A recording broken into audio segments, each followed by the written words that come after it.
জানুয়ারির মধ্যে স্কুলের সব শ্রেণীর শতভাগ বই দেওয়া সম্ভব না হলেও সর্বোচ্চ সংখ্যক দেবার চেষ্টা করা হবে বলে জানিয়েছেন অর্থ উপদেষ্টা ডক্টর সালেউদ্দিন আহমেদ।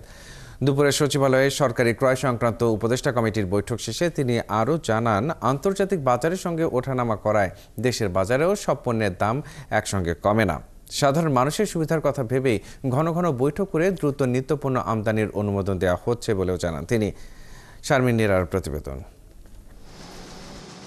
2025 সালে সারা দেশে প্রাক প্রাথমিক থেকে দশম শ্রেণী পর্যন্ত বইয়ের চাহিদা আছে প্রায় 40 কোটি।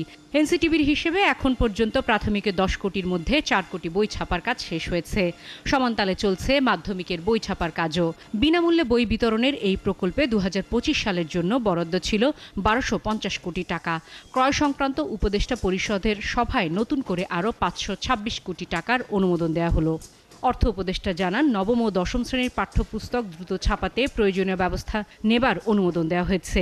অতি দ্রুত আমরা চাচ্ছি আছে নবম দশম শ্রেণীর পাঠ্য পুস্তক, জেনারেল এডুকেশন প্লাস মাদ্রাসা এডুকেশন, সেটা আমরা করেছি। মোটামুটি সার্বিকভাবে যেগুলো আমরা অনুমোদন করছি, আমরা বলেছি অত দ্রুত যেন সেগুলি প্রকিউর করে। আর প্রক্রিয়াগুলো আমরা দেখেছি সবসময় সেগুলি হলো একেবারে স্বচ্ছ যেন প্রক্রিয়াগুলি হয়। চেষ্টা করবে জানুয়ারির মধ্যে হয়তো সবগুলো একসাথে আসতে পারবে না, তো আমরা অ্যাপ্রুভ দিয়েছি 1 তারিখে। আজকে যেটা করছি সেটা অলরেডি তারা কাজ শুরু করেছে, কিন্তু আমাদের অনুমোদনের পর ওরা তো প্রেসকে বলবে।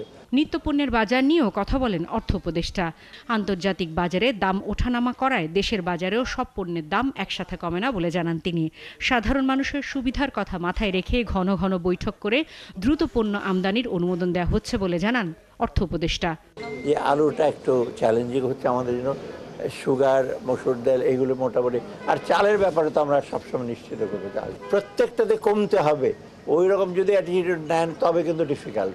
বাজার এমন একটা জিনিস, একটা কমবে একটা বাড়বে। বৈঠকে সার, তরল গ্যাস, মসুর ডাল, ভোজ্য তেল ক্রয়ের অনুমোদন দেওয়া হয়। শারমিন নীরা, 71, ঢাকা।